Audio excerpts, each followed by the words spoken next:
It's 94 degrees outside. You already know the feeling before you even check the thermostat. It's in the way the air sits heavy in the hallway. The way the drywall feels faintly warm under your fingertips when you press them flat against it. The way a glass of water left on the kitchen counter goes lukewarm in 20 minutes. You turn the air conditioner down another degree, and somewhere behind the wall, that compressor kicks on. That low, grinding hum that runs and runs and runs. Then the utility bill comes, and you pay it, because what else are you going to do? In the United States alone, residential air conditioning now accounts for roughly 6% of all electricity consumed nationwide. The Department of Energy puts the average household's annual cooling cost somewhere between $265 and $525, and that number has climbed every decade since central air became standard construction. In the Sun Belt, it runs higher. In older homes with poor insulation and single-pane windows, it runs much higher. We've built an entire relationship with summer around a machine. A machine that requires a technician to install, a technician to service, refrigerant that requires certification to handle, and a monthly bill that arrives whether you like it or not. Most people never stop to ask how anyone survived summer before that machine existed. That question, as it turns out, is worth asking carefully.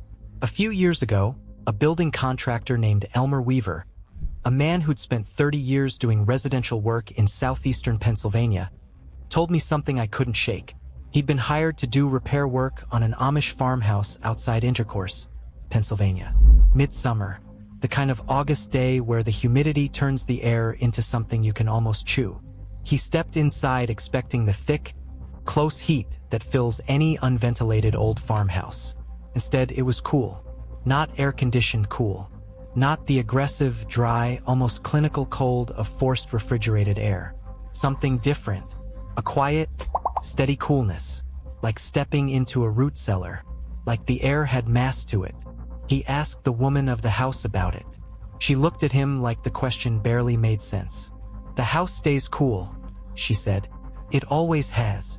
He assumed it was the thick stone foundation. Maybe the age of the construction. He filed it away and kept working, but he kept thinking about it. The house had no mechanical cooling of any kind. No electric fans beyond a small battery-operated unit in one room.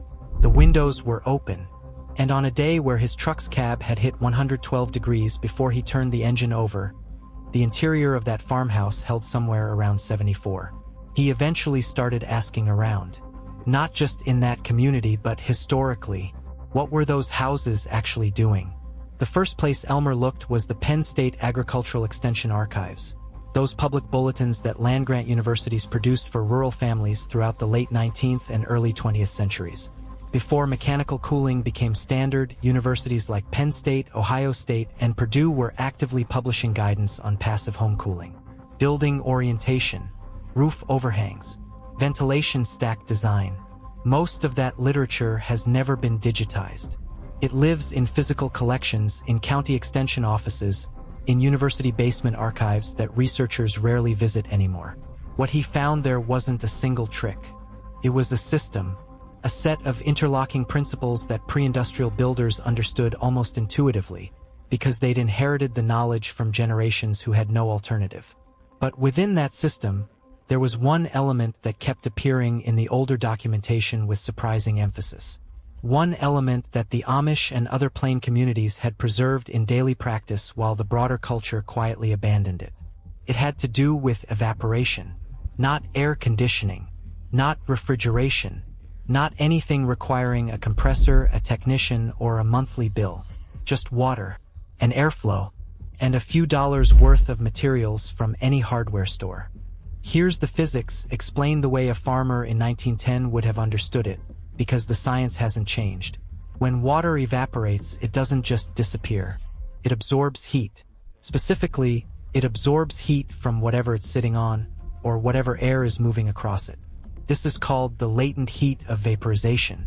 For water, that number is roughly 540 calories of energy absorbed per gram of water that transitions from liquid to vapor. In practical terms, what that means is this: moving air across a wet surface will exit significantly cooler than it entered, because the energy that would have been heat has been spent turning water into vapor instead. The human body uses this exact mechanism constantly. When you sweat, you're not just leaking water. You're running an evaporative cooling system across your skin.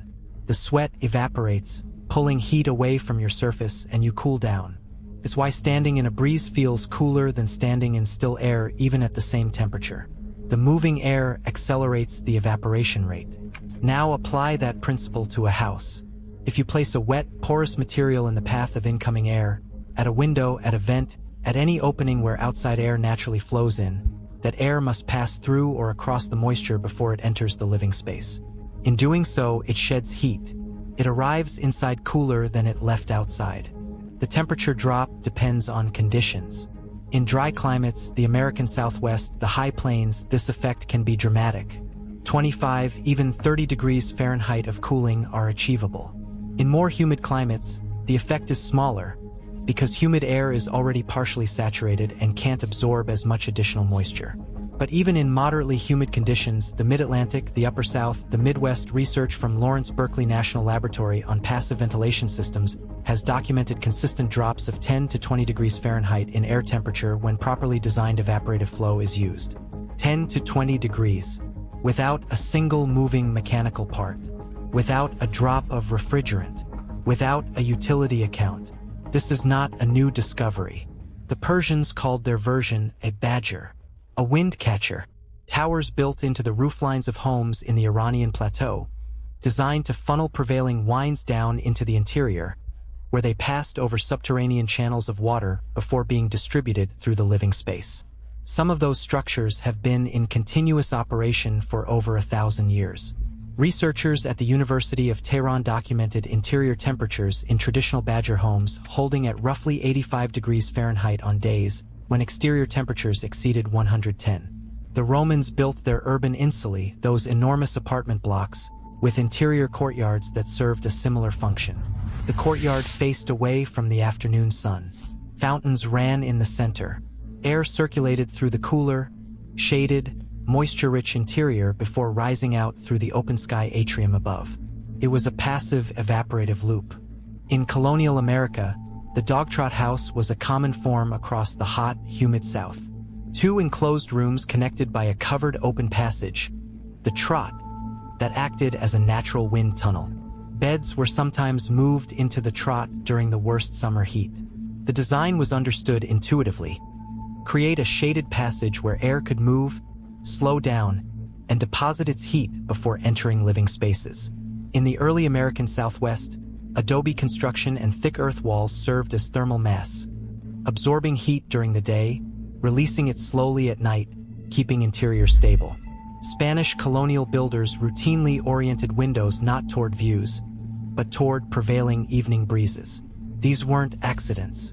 They weren't folk superstition. They were engineering, generations of trial and error producing structures that worked with climate rather than against it. The Amish farmhouses of Lancaster, Holmes, and Kishicoquillas counties are heirs to that lineage. Many were built in the 18th and 19th centuries by craftsmen who understood stack ventilation, thermal mass, and evaporative cooling as core construction knowledge. They oriented their houses accordingly. They built with those principles embedded in every decision. When mechanical air conditioning arrived and the rest of the culture adopted it wholesale, those communities simply continued doing what had always worked. Here's a thing worth sitting with. The evaporative cooling principle isn't obscure. It's taught in introductory thermodynamics. It's documented in agricultural extension bulletins going back to the 1890s. The USDA published guidance on passive cooling techniques for farm buildings throughout the first half of the 20th century. Oak Ridge National Laboratory, which has studied residential energy systems for decades, has published research on passive ventilation that includes evaporative methods. None of this is hidden. None of it is classified. It simply isn't taught. And there's a structural reason for that. Not a conspiracy, not a villain in a boardroom, but a set of economic incentives that made teaching it unprofitable and therefore unlikely. Mechanical air conditioning created an enormous service economy. Installation, annual maintenance contracts, refrigerant recharges, compressor replacements, ductwork sealing, thermostat upgrades, filter replacements. The system naturally rewards complexity, because complexity requires expertise, and expertise commands fees. A knowledge base that allows a homeowner to cool their home meaningfully for $15 in materials and an afternoon of their time simply does not generate recurring revenue. There is no subscription model for burlap and water. Builder education evolved toward what builders were paid to install. HVAC certification programs teach mechanical systems because mechanical systems are the industry. Home economics courses, which once taught passive cooling alongside canning, construction maintenance, and household chemistry, were defunded or eliminated from school curricula throughout the second half of the 20th century, their content deemed obsolete in an age of appliances. The knowledge didn't disappear because someone took it. It disappeared because the system stopped paying anyone to pass it on. And the communities that preserved it, the plain communities, the off-grid homesteaders, the old-timers who never fully bought in, gradually became invisible to mainstream construction culture. Curiosities, not teachers. So here's what the $15 Amish cooling system actually looks like. Built with materials available at any hardware store in any county in the country. The principle is sometimes called an evaporative window insert, or, in its simplest historic form, a wet curtain cooler. What follows is a version refined through documented practice and grounded in the physics already described. Materials: 1 roll of burlap cloth or jute. Approximately 2 to 3 yards at roughly $4 to $6 from any fabric or hardware store. A small submersible pond or aquarium pump, typically $8 to $12. Approximately 8 feet of 1/4-inch flexible tubing, often sold as drip irrigation line. A shallow plastic tub or tray, the kind used under a washing machine, around $5 to $8. A window with cross-ventilation available, meaning at minimum 1 other window or opening in the house. Total material cost: roughly $15 to $25 depending on sourcing. Setup: choose a window on the side of your home that faces the prevailing summer breeze. In most of the continental United States, prevailing summer winds run from the southwest. If you're uncertain, wet your finger and step outside in the late afternoon. You'll feel the direction. Cut the burlap to fit the window opening, leaving several inches of excess to hang into the tray below. Hang it loosely in the window frame, not stretched tight, but loosely draped so air must pass through it rather than around it. The weave of burlap is critical here. Tight enough to hold moisture, loose enough to pass airflow. Place the submersible pump in the tray on the floor or sill below. Run the tubing from the pump up to a perforated header, a simple piece of tubing with small holes poked every inch along its length, laid across the top of the burlap. When the pump runs, it draws water from the tray, lifts it to the header, and distributes it in a slow trickle down the face of the burlap. Gravity pulls it downward. The burlap wicks it evenly. The excess drips back into the tray, where it's recirculated. The system needs to be refilled with water every day or two depending on humidity and temperature. 1 gallon to 1.5 gallons of evaporation per day is typical in dry conditions. In humid conditions, significantly less. Expected performance: in climates with relative humidity below 50%, most of the interior West, the high plains, and the lower Midwest during dry spells, expect 15 to 25 degrees Fahrenheit of cooling on incoming air. In moderately humid climates, 8 to 15 degrees is realistic and consistent. In genuinely humid climates above 70% relative humidity, the effect diminishes, but even a 5 to 8 degree reduction in incoming air temperature reduces the load on mechanical systems substantially, and can make the difference between sleeping through the night and lying awake in the heat. Honest limitations: this system does not produce the aggressive, dehumidifying cold of forced refrigerated air. It adds slight humidity to indoor air, which in dry climates is a benefit, but in very humid climates could be a drawback. It works best in homes with functional cross-ventilation, meaning multiple openings for air to enter and exit. If your house is built to be airtight with no natural airflow, the burlap cooler alone won't resolve that. You'd want to pair it with a window fan on the opposite side of the home drawing air through. The Amish version typically uses heavier woven linen or wool rather than burlap, both of which wick more evenly and last longer. If you want a more durable installation, natural wool felt, available in rolls from farm supply stores, outperforms burlap significantly and costs about twice as much. At some point in the last 70 years, a transaction happened that most of us didn't consciously agree to. We traded capability for convenience. Not just the capability to cool a home. The deeper capability of understanding how a home works, understanding what heat is, what airflow is, what the materials around you are doing and why. The capability to look at a problem and solve it with what's available, rather than calling someone who charges $150 an hour to look at the machine that solved it for you last time. Your grandfather almost certainly knew some version of what's described in this video. Not necessarily the burlap system specifically, but the underlying awareness that houses needed to breathe, that windows needed to be opened in the right sequence at the right time of day to create flow, that a damp cloth hung in a doorway changed the feel of a room, that building orientation and tree placement and roof overhangs were decisions made with summer in mind. That knowledge was normal. It was standard competence for people who owned and maintained homes. It didn't require a degree. It didn't require a certification. It required observation, experimentation, and the willingness to pay attention to how the physical world behaves. The generation that built the farmhouses of Lancaster County understood this so thoroughly that they embedded it in stone and timber. They didn't write it down because it didn't need to be written. It was passed from builder to builder, father to son, neighbor to neighbor, the way practical knowledge moves when a community stays intact long enough to hold it.